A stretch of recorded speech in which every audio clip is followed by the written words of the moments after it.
한 번 더 옆에 분하고 인사할까요? 주님이 당신과 함께 하십니다. 아멘. 함께 하십니다. 네, 감사합니다. 하나님 우리와 함께 하신다는 것이 얼마나 큰 축복인지 모르겠습니다. 우리는 계속해서 하나님의 이름에 대해서 같이 은혜를 나누고 있습니다. 성경은 우리에게 하나님이 어떤 분인지를 말씀해 주시고 있다고 말씀을 드렸습니다. 그리고 그 성경에 나타난 그 주님의 이름을 통하여 그분의 성품과 그분의 마음과 그리고 우리를 향한 주님의 그 사랑을 발견할 수 있다라고 말씀을 드렸죠. 그래서 제가 여호와 라파 기억나시죠?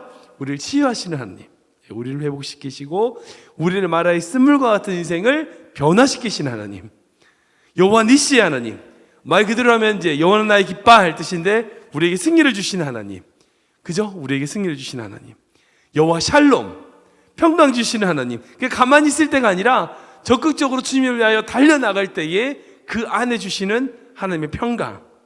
우리 지난주에 나눴던 여호와 로이, 우리 로이가 가운데 있는데 로이, 예, 우리는 여호와 하나님 우리의 목자가 되신다는 거죠. 목자가 되신다. 우리를 인도하시고 보호하시고 공급하시는, 우리를 사랑하시는 우리 여호와 로이의 하나님. 그리고 여호와 마케라는 뜻이 있어요. 이게 뭐냐면 심판하시는 하나님. 때로 우리를 때리시고 심판하셔서 우리를 바른 길로 인도하시는 그 하나님이 바로 우리 여호와 하나님이시라는 거죠. 오늘은 그 중에서 여호와 삼마, 우리와 함께 하시는 하나님, 그 하나님에 대해서 같이 나누기로 원했습니다. 한번 따라할까요? 여호와 삼마, 여호와 삼마, 우리와 함께 하시는 하나님, 우리와 함께 하시는 하나님. 아멘. 여러분들 중에서 혹시 여호와 삼마란 단어를 처음 들어보신 분들도 있을 거라고 생각이 듭니다. 여호와는 하나님이고 삼마, 이건 히브리어로요 대명사와 같은 뜻이에요. 그러니까 영어로 there 같은 뜻입니다. 그러니까 거기란 뜻이에요. 그러니까 거기 있는 하나님. 그래서 하나님이 그곳에 계신다는 거죠. 이것은 뭐냐? 하나님의 신성 중에 무소부재 있죠. 그러니까 어느 곳이든지 다 계시다는, 없을 무자에 장소 소자, 아니 부자에 있을 제자. 그러니까 없는 곳이 없다는 거죠. 하나님이 계시지 않는 곳이 없다. 이게 사자성어로 무소부재인데 이게 하나님의 신성입니다. 어디든 계시는 하나님, 계시지 않는 곳이 없다는 거예요. 우리가 어딜 가든지 그곳에 죄송합니다. 우리가 어딜 가든지 그곳 하나님이 계시고요, 우리와 동행하신다는 것이 바로 하나님의 속성이라는 거죠. 이게 여호와 삼마의 하나님입니다. 그런데 이것에 들어가기 전에 제가 한 가지 좀 나누고 싶은 게 있어요. 바로 신학이라는 개념이에요. 여러분들 성도님들 신학교, 신학 뭐 들어보셨죠? 신학이 뭐라고 생각하세요? 신학이란 이 단어 자체가 뭐냐면 하나님을 뜻하는 신자에다가 학문을 뜻하는 학자가 이루어진, 만들어진 단어입니다. 그러니까 영어로 theology도 사실은 앞에 있는 데오스, 하나님이라는 뜻이에요. 그리고 뒤에는 로기아, 이 하나님이라고 하는 단어와 로기아라고 하는 이론이라고 하는 단어가 합쳐져서 theology라고 만들어진 게 바로 신학입니다. 그러니까 신학이란 것은 신학교를 나와야지만 배울 수 있고 이게 아니라 하나님을 생각하는 모든 게 신학이에요. 그러니까 복잡한 범주에서 일반인들은 생각하지 못하는 어떤 그런 차원의 것을 신학이라고 말하는 게 아니에요. 신학은요, 하나님을 생각하는 거예요. 하나님을 공부하는 거예요. 그러니까 우린 모두가 다 신학이에요. 우린 신학자예요. 왠지 아세요? 하나님을 공부하니까. 하나님이 어떤 분인지 지금 하나님의 이름을 통해서 알려고 하잖아요. 그러니까 우리 모두가 다 신학자인 거죠. 근데 참 너무 재밌는 건 뭐냐면 각 사람의 신학이 달라요. 이게 너무 재밌어요. 이게 무슨 말이냐면, 특별히 이제 제가 전에 섬겼던 주임영광교회에서 말씀 연구란 걸 했어요. 이게 뭐냐면 말씀을 가지고 한 장 정도의 분량을 가지고 일주일 동안 묵상을 하고 그 묵상한 걸 서로 나누는 시간을 가지거든요. 여러분, 똑같은 본문인데요, 똑같은 내용인데요, 사람마다 느끼는 게 같을까요, 다를까요? 달라요. 사람마다 사는 게 같을까요, 다를까요? 달라요. 제가 전혀 보지 못하던 이야기를 청년을 통해서 듣게 돼요. 그러면 제가 깜짝 놀라는 거예요. 오, 그런 뜻도 있었구나. 말씀을 연구하는 게요, 그들이 연구하는 방법을 배우고 그 연구하는 걸 통해서 하나님을 경험하게 돼요. 그러면 그게 그분의 신학인 거예요. 그러니까 우리 모두가 다 신학이라는 것을 하고 있는데, 말로 거창하게 뭐 신학이 아니라 정말 하나님에 대하여 알고 있는데, 우리가 우리 인생에 통하여 경험한 하나님이 다 다르기 때문에 우리는 다 각자 다른 신학을 가지고 있다는 거예요. 하나님은 한 분이지만 그 한 분이신 하나님을 각 사람이 다르게 느낀다는 것이 바로 신학의 매력이란 거죠. 그게 바로 신학이라고 합니다. 근데 갑자기 여호와 선마 이야기하는데 이거 왜 이렇게 무슨 신학 뭐 이런 걸 하느냐라고 의아해하실 분들이 계실 수 있을 겁니다. 근데 제가 한번 여쭤볼게요. 지금 우리가 믿는 하나님과 지금 우리가 가지고 있는 신학과 구약의 이스라엘 백성이 가지고 있던 신학이 같을까요? 다를까요? 같을까요? 다를까요? 제가 아까 뭐랬어요? 각 사람마다도 같아요? 달라요? 다르죠? 예. 각 사람마다도 경험한 하나님이 다르기 때문에 다르게 보여요. 그렇다면 시간이 이렇게 차이가 나는 구약의 이스라엘 사람들과 지금 우리와 다른 신학을 가지고 있다는 거예요. 여러분, 시대마다 하나님을 이해하는 양태가 달라요. 아니, 그분이 다르다는 얘기가 아니라 하나님은 동일한 분인데 그 분을 어떤 때는 되게 무서운 분으로 자꾸 얘기해요. 어떤 때는 사랑이 많은 분으로 얘기해요. 그러니까 그런 시대에 따라서 하나님에 대한 인식이 사람마다 다 다르게 나타나게 되더라는 거예요. 근데 정말 특별히 에스겔에 있어서는 이스라엘 백성에게 있어서 큰 신학의 변혁이 일어납니다. 제가 이걸 말하고 싶은 거예요. 에스겔에 있어서는 정말 이때까지 구약에서 있었던 모든 역사와 다른 새로운 신학이 등장하게 돼요. 먼저 오늘 읽은 에스겔의 첫 부분인데, 오늘은 아까 읽었던 건 에스겔의 제일 마지막 절이거든요. 제일 마지막 장 마지막 절인데 제일 첫 번째 1절이 어떻게 되는지 한번 볼까요? 이 에스겔이 언제 쓰여졌는가? 같이 읽어보겠습니다. 시작.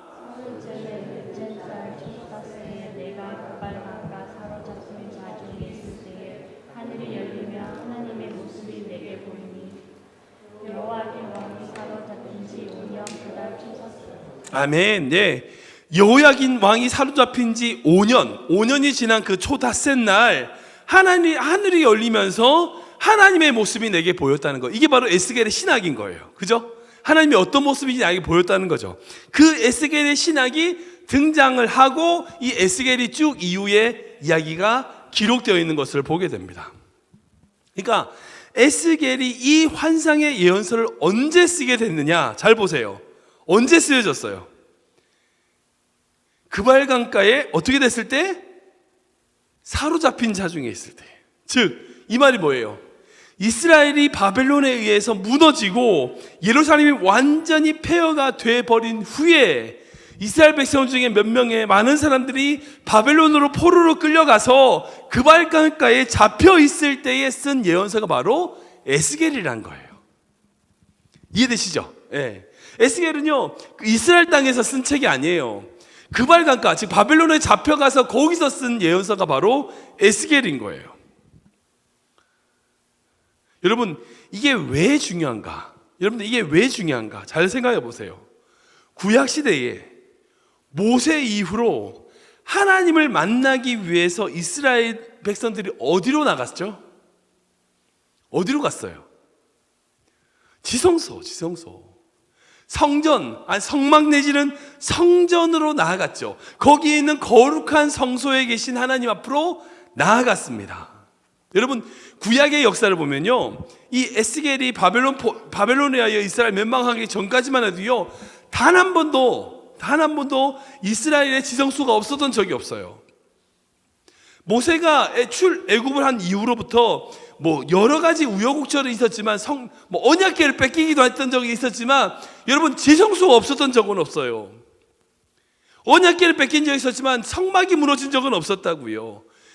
모세가 그 성막을 짓고 이후에 다윗 왕 이후에 솔로몬이 첫 번째 성전을 짓잖아요. 그 성전을 그렇게 우렁창하게 지어가지고 거기에 언약궤와 그 모든 걸 다 갖다 놓고 예배를 드렸어요. 그리고 그 이후에 500년 동안 그 성전에서 매일 제사를 드리면서 이스라엘 백성들이 하나님의 성전으로 나아갔어요. 왜? 거기에 하나님이 계시니까. 참 놀라운 건 뭐냐면 이후에 북이스라엘과 남유다로 갈라졌을 때에 북이스라엘이 남유다로 자꾸 예루살렘을 가니까 어떻게 해요? 실로에다가 가짜 성전을 만들죠. 그러니까 하나님이 그걸 좋아하셨어요? 싫어하셨어요? 싫어하셨어요. 틀렸다는 거예요. 성전은 여기 있으니까 거기서 제사 쓰지 말고 어디로 오라? 밑으로 오라는 거예요. 밑에 와서 예루살렘에 와서 성전을 예배를 드리라고 하셨어요. 즉 하나님을 만나고자 하는 모든 자들이 하나님이 계신 곳에 와서 예배를 드렸어요. 그곳이 어디예요? 성전이고 성막이에요. 지성소예요. 그런데 그 성전이 무너진 거예요. 생각해보세요. 그 성전이 무너졌어요. 하나님을 만나기 위해 항상 나아갔던 그 예루살렘 성전이 바벨론에서 완전히 무너진 거예요. 아니 1년에 한 번 정말 대제사장이 거룩해가지고요 함부로 들어가지 못해가지고 막 아시죠? 허리에다가 무슨 종을 메고 들어갔다가 혹시 죄가 있어가지고 죽어버리면 또 다른 사람 들어가면 죽으면 안 되니까 그 줄을 묶어가지고 들어갔던 그 거룩한 지성소, 그 지성소를 바벨론 군사들이 짓밟았다고요. 막 커튼 집어넣고 쳐들고 들어가가지고 거기 있는 성전의 모든 기물들 다 뺏어갔어요. 그리고 거기 있는 모든 성전의 은그릇을 다 바벨론으로 훔쳐갔다고요. 그리고 성전에 돌 위에 돌 하나 남기지 않고 전부 다 회파시켜가지고요 다 무너졌어요. 어떻게 그럴 수 있냐고요. 하나님의 성전인데.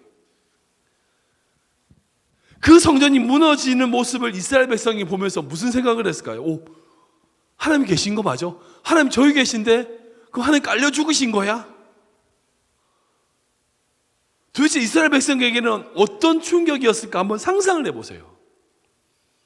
그동안 약 1500년 동안 하나님은 늘 거기 계신다고, 하나님이 지성소에 계신다고 하며 늘 거기에 나가서 하나님을 예배하고 만났던 이스라엘 백성에게 그 성전이 무너지는 모습이 얼마나 큰 충격이었을지 한번 상상을 해보세요.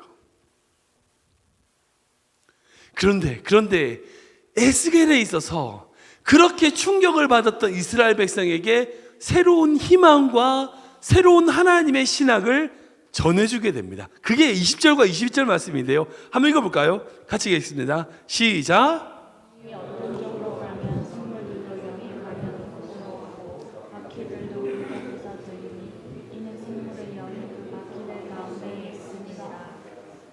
그들이 가면 이들도 가고 그들이 서면 이들도 서고 그들이 땅에서 들릴 때에는 이들도 그 곁에서 들리니 있는 생물의 양의 그 바퀴들 가운데 있습니다. 아멘, 아멘. 다시 말씀드리면요, 멸망당한 이스라엘 백성에게 나라가 망한 것보다 더 큰 충격이 무엇일까? 그거는 나라가 망한 것보다 더 큰 충격은 성전이 무너졌다는 거예요. 하나님이 거기 계셨는데 그 하나님이 계시는 그곳만큼은 무너지지 않을 거라고 생각을 했는데, 예루살렘 성벽 무너질 수 있어. 그래, 무너질 수 있어. 왕이 거하는 왕궁, 그래, 무너질 수 있어. 근데 어떻게 성전이 무너져? 성전에 들어왔던 막 바벨론 부자들이 갑자기 죽는다든지 뭐 이런 일들이 있어야 되는데 그런 일 전혀 없이 성전이 무너진 거예요. 그런 상황 속에서 이스라엘 백성들의 충격과 내지는 분노가 있지 않았을까? 야, 지금 우리까지 하나님이 안 계신 걸 억지로 믿고 있었던 거 아니야? 이런 생각을 하고 있지 않았을까요? 근데 그런 생각이 있었던 이스라엘 백성에게 에스겔의 환상이 뭔지 잘 보세요. 이거는 뭐냐면, 여러분 방금 읽었던 말씀이 뭐냐면 하나님의 성전의 보좌에 바퀴가 있는 거예요. 움직이는 거예요. 가만히 계시는 게 아니라 그 바퀴가 어느 곳이든 갈 수 있다는 거예요. 하나님의 영이 가고자 하는 곳이면 어디든 갈 수 있는 그런 환상, 그런 하나님으로서의 신학이 변경된 거예요. 그전에는 하나님을 만나기 위해서는 하나님이 계시는 지성소로 와야 되는 거였어요. 그런데 이 에스겔의 신학, 이 에스겔의 말씀을 통하여 새롭게 변화되는 게 뭐냐? 여호와 삼마예요. 즉 우리가 어느 곳을 가든지 우리와 함께 하시는 하나님, 우리에게 다가오시는 하나님, 우리가 가는 하나님이 아니라 우리에게 다가오시는 하나님으로서의 신학이 변경되기 시작한 거예요. 이때 그 전까지만 해도 하나님을 만나기 위해 우리가 나아가야 됐다면 이때 이후로 하나님이 우리에게 다가오시는 하나님으로서의 신학이 변경된 거죠. 이 놀라운 신학의 변경, 여러분, 이 변화는요 혁명과도 같아요. 혁명과도 같아요. 정말 성전이 무너졌던 이 이스라엘 백성의 실망감, 좌절감, 분노, 억울함, 이 모든 것이 눌려 있었던 이스라엘 백성에게 에스겔의 이 환상과 신학이 얼마나 큰 위로가 됐을까요? 생각해 보세요. 나는 무너진 예루살렘에서 붙잡혀가지고 바벨론을 끌려왔는데, 나는 하나님을 더 이상 하나님이 계신 그곳에서 끌려서 이 바벨론까지 끌려왔는데 더 이상 나는 하나님을 만날 수가 없구나라고 했던, 그렇게 좌절했던 이스라엘 백성에게, 아니야, 하나님은 움직일 수 있는 분이야. 우리에게 다가오시는 분이야. 우리가 지금 바벨론에 있다 할지라도 하나님 우리에게 오시는 분이야 라고 하는 이 신학이 얼마나 그들에게 큰 위로가 됐을까요? 상상을 해보세요. 사랑하는 성도 여러분, 여호와 삼마, 즉 하나님이 우리와 함께 하시고 우리에게 늘 동행하신다. 지금은 늘 우리가 그래, 하나님이 함께 하시지, 우리가 동행하시지, 이렇게 생각하는 신학인데, 에스겔 이전만 해도요 이런 하나님을 인식조차 못했었어요. 그런데 이 신학이 이렇게 변경됨으로 말미암아 여호와 삼마의 하나님, 즉 우리와 함께 하시는 하나님을 경험케 되고 고백할 수 있게 됐다는 것이 얼마나 큰 은혜가 되는지 모릅니다. 오늘 한 두 가지로만, 정말 두 가지로만 여호와 삼마의 하나님에 대해서 같이 묵상해 보기를 원해요. 여러분, 여호와 삼마의 하나님은요 항상 그곳에 계시는 하나님이라는 거예요. 한번 읽어볼까요? 시작. 항상 그곳에 계시는 하나님이십니다. 한 번 더 읽겠습니다. 시작. 항상 그곳에 계시는 하나님이십니다. 우리 시편 말씀인데요, 같이 읽어보겠습니다. 시작. 내가 주의 영을 떠나 어디로 가며 주의 앞에서 어디로 피하리까. 내가 하늘에 올라갈지라도 거기 계시며 수월에 내 자리를 펼지라도 거기 계시며. 아멘. 우리가 어느 곳에 간다 할지라도 거기 계시는 거예요. 제가 한국에서 이제 청년부 사역을 좀 오래 했었습니다. 올해 청년부 사역을 하면 이제 주로 많이 하는 중요한 사역이 뭐였냐면 단기 선교였어요. 그래서 제가 한 10번 정도의 팀을 이끌고 10번 정도 단기 선교를 다녀왔던 적이 있습니다. 특히 한국 같은 경우는 동남아시아로 인도, 필리핀, 제가 갔던데 태국, 이렇게 갔다 왔네요. 네, 한 10번 정도 단기 선교 가면서 많은 것을 경험했던, 정말 좋은 경험을 많이 했던 기억이 있습니다. 근데 제가 잊지 못하는 경험이 한 가지가 있어요. 그게 뭐냐면 단기 선교를 출발한 날이었어요. 근데 대부분 이제 학생들이니까 이제 방학 때 하잖아요. 방학 때 단기 선교를 가게 되는데 장마 기간이었어요. 근데 비가 너무 많이 내리는 거예요. 비가 많이 내리는 날 단기 선교를 떠나게 됐습니다. 근데 비가 너무 많이 와가지고 비행기가 연착이 된 거예요. 너무 비가 많이 쏟아지니까. 이게 조금 그치면 비행기 출발할 것 같은데 다 자리에 앉아 있는데 다 대기만 하고 있는 거예요. 근데 너무 비가 많이 내리니까 점점 늦어졌어요. 근데 결국 비행기를 기다리다 못하고 일단은 출발하기로 해서 좀 비가 좀 그치자 출발을 했어요. 근데 처음에는 비가 막 계속 심하게 내리니 어느 정도 좀 줄어들고 이제 비행기가 출발할 수 있게 됐어요. 출발하고 비행기가 탁 이륙을 했어요. 출발한 지 5분 됐을까요? 한 7분 됐을까요? 그 비구름을 사이를 팡 뚫고 그 구름 위를 올라갔는데요, 너무 예쁜 하늘이 있는 거예요. 제가 이제 알죠. 이제 몇 번 제가 경험을 했지만 거기 늘 하늘이 있는 걸 제가 알죠. 태양도 있고요, 늘 맑은 하늘이 있는 걸 제가 알았죠. 왜 비행기 참 많이 타고 다녔지만. 근데 그날 그렇게 느꼈던 게 뭐냐면 밑에는 정말 비가 억수로 쏟아지는 그 날이었거든요. 근데 그날에 비행기가 출발을 해서 그 비구름을 층을 딱 뚫고 올라가는 그 순간 정말 온 세상이 다 맑은 거예요. 정말 화창한 태양이 거기 떠 있는 거예요. 사랑하는 여러분, 제가 그걸 보면서 와, 그래. 지금 우리 땅에서는 구름이 있고 문제가 있고 어려움이 있지만 하늘 위에는 늘 맑음이구나. 제가 그걸 보면서 제가 하나님이 계시는 게 바로 이런 것 같다는 생각을 제가 했던 적이 있어요. 지금 우리가 보기에는 맨날 구름이 있고 비가 오고, 그러나 그 구름만 올라가면요 언제나 맑음이 있어요. 언제나 맑음이. 지금 내가 하나님이 보이지 않는다 할지라도요, 하나님이 안 계시는 게 아니에요. 하나님은 늘 거기 계시는 거예요. 내가 안 보인다고 하는 것이 안 보이는 게 아니에요. 성경을 보면 천국에 대한 하나님의 어떤 환상들이 있어요. 성경의 곳곳에 그런 하나님의 환상, 천국에 대한 환상이 있습니다. 근데 그리고 천국에 대한 환상에서 하나님의 모습을 이야기할 때 공통적으로 나오는 게 있어요. 뭐 여러 개 있지만 한 3절을 찾아보면, 이사야 6장 1절 말씀 보면 우시아 왕이 죽던 해에 내가 하늘을 보더니 하나님 보좌에 뭐 있어요? 하늘 주님 보좌님께서 앉아 계신다는 거예요.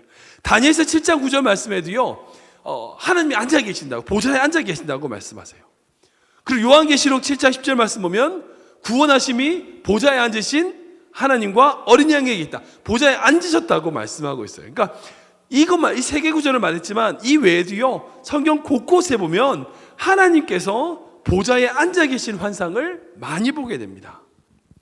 제가 이 말씀을 묵상하면서 저에게 주신 은혜가 있어요. 왜 하나님은 보좌에 앉아 계실까요?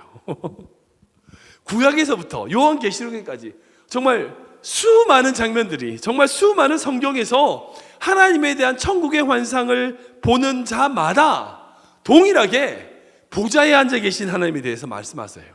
왜 그럴까요? 왜 보좌에 앉아 계실까요? 저에게 주신 은혜는 뭐냐면 바로 하나님이 그 자리에 계신다는 거예요. 하나님이 그 자리에 계신다는 거예요. 언제든지 우리가 하나님을 찾을 때에, 눈을 들기만 하면 그 주님을 찾을 수 있도록 항상 그 자리에서 기다리고 계시는 하나님, 우리가 언제든지 돌아갈 수 있도록, 우리가 돌아올 수 있도록 그곳에서 기다리고 계시는 하나님, 그 하나님이라는 거예요. 제가 예전에 어떤 페이스북에서 본 이야기가 있습니다. 그게 뭐냐면 한국에서 어떤 아파트 재개발을 하는 곳에 있었어요. 근데 그 아파트 재개발하는 집 중에서 어떤 한 집, 알박기라고 하죠. 절대 이사 안 나가고 막 그러는 집이 있는 거예요. 개발을 반대하는 아주머니가 사시는 거예요. 아니 왜 개발을 반대하냐고. 이거 하면 돈 벌지 않냐고. 지금 아파트 이 집값이 한 1억 정도면 아파트 해가지고 아파트 받으면 3억 4억 거의 5 곱하기 5, 6 이런 돈을 버는데 왜 개발을 안 하냐고. 아니 잠깐만 비켜보라고. 이거 하면 정해가지고 더 좋은 집을 줄 테니까, 돈도 더 많이 벌 테니까 왜 개발을 왜 안 비키냐고. 사람들이 도저히 이해가 안 되는 거예요. 왜 그렇게 굳이 그 낡은 집을 끝까지 지키려고 발버둥을 치는 거예요. 그 철거반이 막 몰아쳤어요. 몰아쳐가지고 그 아주머니가 안 비키려고 그러니까 철거반이 들어닥쳐가지고 그 아주머니에 있는 집기를 막 드러내려고 막 그러는데, 그 아주머니가 이야기하는 거예요. 자기 얘기를 하는 거예요. 왜 그런가? 10년 전에 자기 아들을 잊어버렸다는 거예요. 10년 전에 자기 아들을 잊어버렸다는 거예요. 그 아들을 찾으려고 10년 동안 발버둥 치고 전국을 안 다닌 데가 없다는 거예요. 그 아들이 정말 살았는지 죽었는지는 모르겠다는 거예요. 백방을 찾아도 찾을 수가 없다는 거예요. 그런데 만약 그 아이가 살아있다면 이 집을 기억할 텐데, 이 집이 없어지면 그 아이가 나한테 어떻게 오겠냐는 거예요. 막 그 얘기를 하면서 울부짖는 거예요. 나 그래서 이 집을 포기할 수 없다고. 내 아들 찾아야 된다고. 내 아들이 다시 이 집으로 돌아와서 이 집을 보고 엄마라고 불러야 되니까 내가 이 집을 포기할 수 없다고 막 울부짖으면서 그걸 붙잡고 있는 거예요. 여러분, 인간은 연약해가지고요, 잃어버린 아들이 돌아오기만을 기다릴 수밖에 없는, 그 방밖에 없습니다. 그리고 그 자리를 지키려고 해도 지킬 수가 없어요. 사실 그게 인간이에요. 그런데 하나님은 항상 그 자리에 계셔서 언제든지 우리가 하나님께 나아갈 때마다 우리를 받아주기 위하여 그 자리를 기다리시는 거예요. 그게 바로 보좌에 앉아 계시는 하나님의 의미예요. 제가 좋아하는 찬양 중에 이런 찬양 혹시 아시는지 모르겠어요. 주님은 산 같아서는 찬양 아세요? 안개가 날 가리워 내 믿음 흔들리려 할 때 나 주님께 나아가리. 주님은 산 같아서 여전히 그 자리에 계셔. 눈을 들면 보이리라 날 위한 그 사랑. 여러분, 이 말씀이에요. 주님은 산 같아서 여전히 그 자리에 계시는 거예요.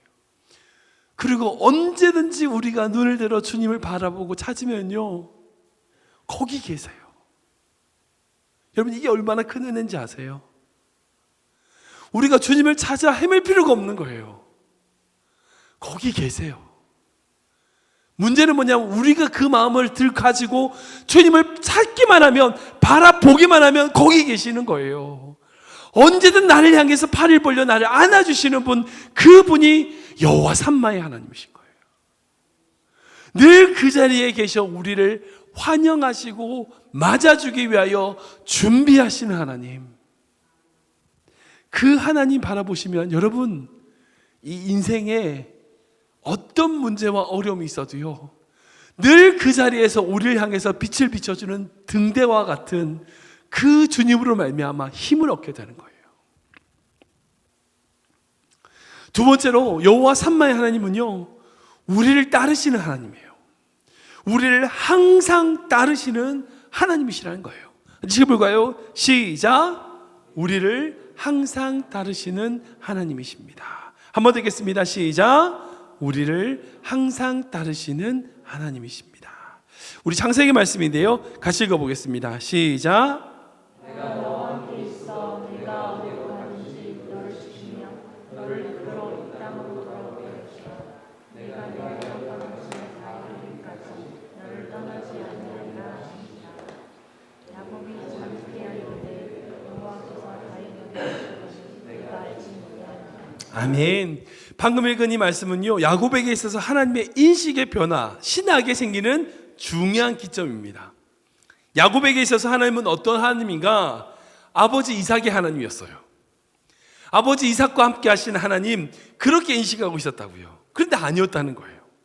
내가 지금 자신을, 나를 죽이려고 하는 형 에서를 피해가지고 아버지 집을 떠나서 혼자 외롭게 어머니의 고향인 하란으로 가고 있을 때에, 그 하란으로 가는 길에 누가 동행하세요?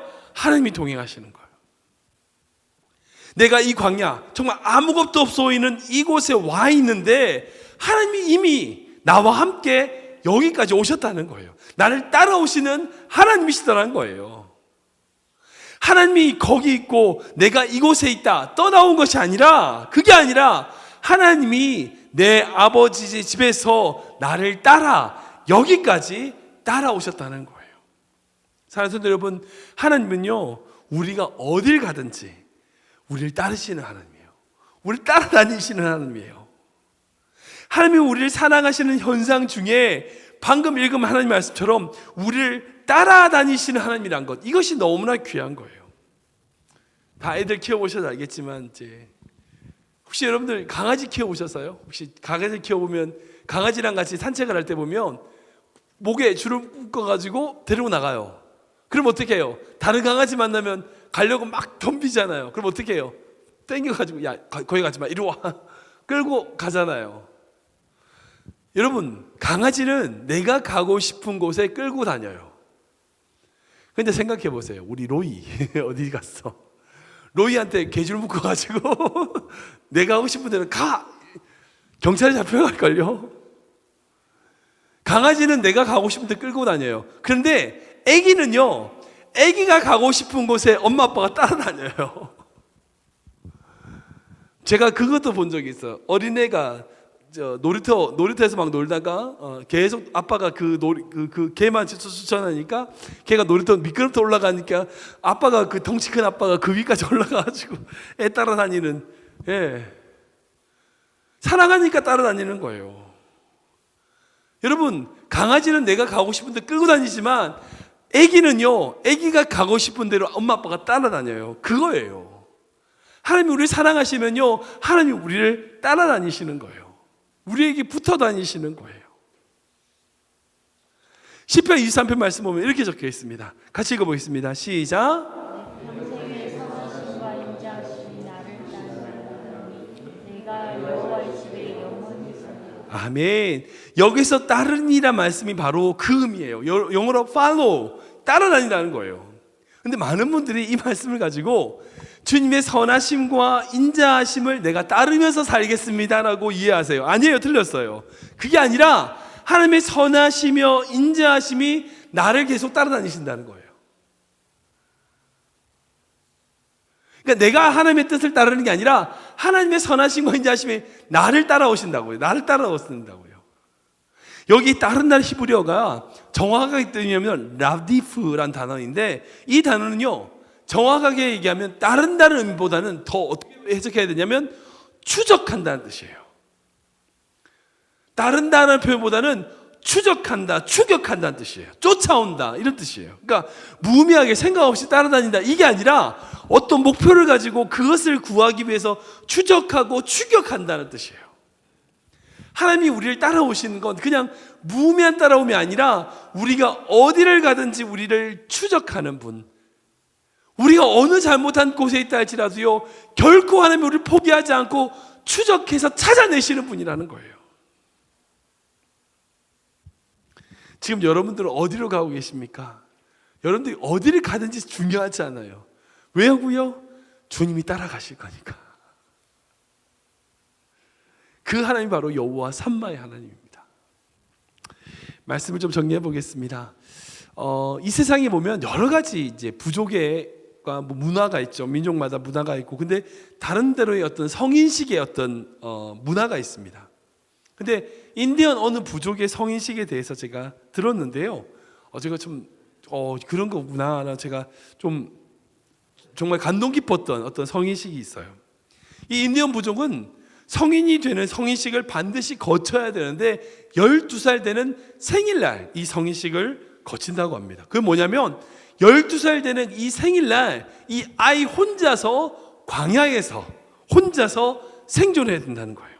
그러니까 미리 12살 되기 전에 뭐 활 쏘는 법, 뭐 칼 쓰는 법, 여러 가지 자기를 보호하는 법을 다 아버지를 통해서 배우고 나서, 그리고 그걸 배운 다음에 그걸 가지고 혼자서 그 환경을 이겨낼 수 있는 스킬을 배우고 12살 되는 그 생일날 자기 아버지의 손을 잡고 눈을 가리고 혼자 집으로 돌아올 수 없는 만큼의 광야로 데려간 다음 꽃파 그 광야에서 밤을 지새워서 혼자 그 밤에서 생존해야지만 성인이 되는, 이 성인이 되는 법칙이 그 부족에게 있다는 거예요. 이 아이가 아버지의 손을 붙잡고 12살 성인식에 저 나갔어요. 얼마나 무서울까요? 아무도 없는 광야에 깜깜해서 아무것도 보이지 않고 아버지가 자기를 두고 그냥 집에 가버렸어요. 눈을 벗겨보니까 아무 주위에 보이는 게 없어요. 손에 쥐고 있는 칼이랑 활을 움켜쥐지만 무서운 건 여전한 거죠. 주변에 동물 소리만 나도 이거 어떻게 하지 불안해하고 두려운 마음에 한숨 짓고 정말 밤새도록 한숨도 자지 못하고 꼬박 밤을 지새울 것 같아요. 여기로 가면 안전할까? 저기로 가면 바위에 올라가면 괜찮을까? 여기 더 많이 보일 것 같은데 바위 밑에 숨기도 하고 바위 위에 올라가기도 하고 여러 가지 방법으로 자기 인간의 힘으로 정말 생각해봐서 정말 어떻게 하면 내가 여기서 살아남을까? 자기 막 머릿속에 생각해서 막 오만 방지 방법으로 생존하려고 밤새도록 이 아이는 한숨도 자지 못하고 고생을 했을 거예요.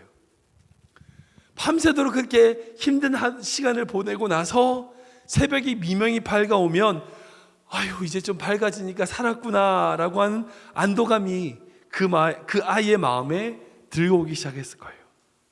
그렇게 새벽이 되어서야 그 아이는 뭔가를 발견한 거예요. 어두웠을 때는 정말 앞뒤 분별 아무것도 보이지 못했지만 빛이 좀 더 생겨가지고 어느 정도 사리 분별을 할 수 있는 상황이 되자 자기 뒤에 저 멀리 무언가가 있는 것을 발견한 거죠. 어떤 존재가 있는 걸 발견한 거예요. 뭘까요? 누굴까요? 아버지. 아버지도 밤 뒤에서 밤새도록 이 아이를 지키기 위해서 몰래 그 아이를 살펴보면서 어떻게 지내고 있는지 계속 관찰하고 지켜보고 있었던 거죠.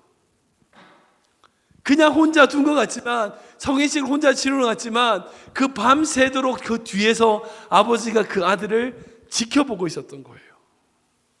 여러분, 여호와 삼마의 하나님 바로 이런 모습이에요. 사랑하는 성도 여러분, 지금 여러분 옆에 아무도 없는 것 같으세요? 지금 여러분들이 가지고 있는 눈물, 아픔, 고통, 문제 아무도 이해해 주지 못하는 것 같으세요? 진짜 밤새도록 혼자 이 문제를 해결해야 될 것 같은 그런 어린아이와 같은 마음이십니까? 아침에 출근할 때, 직장에서 일할 때, 학교에서 공부하고 있을 때, 아니 아이들을 데려다 주기 위해서 운전하고 있을 때에 우리 주변에 아무도 나를 신경 쓰지 않는 것 같으세요? 아니요. 우리는 보지 못할지라도 주님이 먼 곳에서 여러분들을 끊임없이 지켜보고 계시는 거예요. 거기 계세요. 거기 계세요, 하나님. 주님은 우리와 함께 하시는 거예요. 2019년이 시작된 지 벌써 오늘 3월 8일이니까 2달이 벌써 지나버렸습니다. 여러분, 2019년 올 한 해, 아니 여러분들의 인생 어떤 힘으로 사시겠어요? 혼자? 아니요, 그렇게 못 살죠. 아무도 나를 도와줄 수 없는 사람이 없다고 생각되십니까? 그렇지 않습니다. 여호와 삼마의 하나님이 여러분과 함께 가시는 거예요. 항상 여러분들을 붙잡아 주시고요, 항상 여러분들을 인도하시는 분이에요. 여러분들이 그렇게 여러분과 함께 하시는 그 하나님을 믿음으로 바라보고 나아가는, 그리고 믿음으로 그렇게 고백하는 성도들 되시길 주님을 축원합니다.